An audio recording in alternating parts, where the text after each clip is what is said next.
From smarter phones to self-driving cars, new technology is being developed every single day. And with every advance, the future of American jobs really on the line. Joining us now to talk about the topic is entrepreneur and founder of the Green Institute, Jeff Green. Jeff, thank you so much for being with us. Thank you for having me. All right, so you're holding a conference coming up called Managing the Disruption. I love that title. You're really talking about the threat that technology has on our workforce. Why do you think that's such an important topic right now? Well, I really believe that what globalization did to blue-collar jobs and the manufacturing base in this country over 30 or 40 years, AI, machine learning, robotics, big data is going to do to the white-collar workforce in the next 5 to 7 years. Wow. We are going to be facing unprecedented job destruction in this country. And I think that, unfortunately, I don't think either the Democrats or the Republicans are focused on this issue. So what is the answer? Do you have any insight? Well, the first thing is we have to understand what's going to happen. I mean, look, anywhere you look, you can see, look at in the television field. I mean, I've had interviews with television reporters who come with their own cameras now because of technology.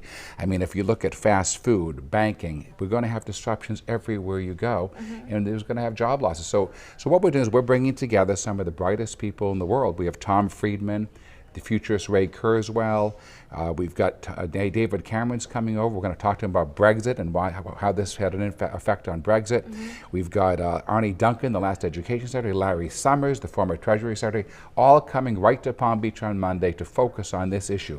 What's happening? What can we do about it? Can you talk a little bit about how you think that this is all going to impact us here at home in South Florida? We can talk about this global impact, but we're going to see it specifically here in South Florida. Let me give you a couple of examples. We were talking about a building in downtown West Palm Beach. So they said, well, gee, one of the problems is our traffic is not being managed right. We need smart lights. Now think about it. You have a machine vision traffic signal which can see in every direction, algorithms organizing the car, the changing of the lights versus a single traffic cop directing traffic. I was in a restaurant the other night ordering dinner, and I'm looking at this menu. It has all these complicated descriptions. I'm thinking, wouldn't you much rather have an iPad where you could just see a picture of what you're ordering? It could say how many calories, how many grams of fat, all the ingredients, and you could. I think I'll rank these by most popular, least popular. Which ones are gluten-free? You can pick what you want to order.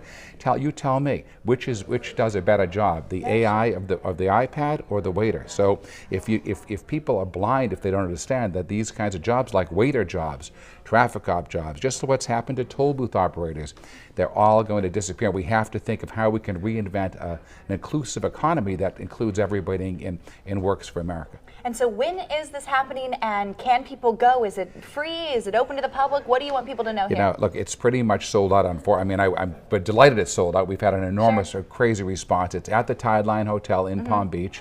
You can go to managingthedisruption.com and look it up. We'll be online as well, so you can follow this and understand exactly what's happening, how you can prepare in your life for the technology of the future. And it's not going away, so chances are you'll be holding something like this again next year. Yeah, I think this is the issue of our time. Absolutely. Thank you so much. We appreciate you coming in. Thank you. Looking forward to see what comes of it.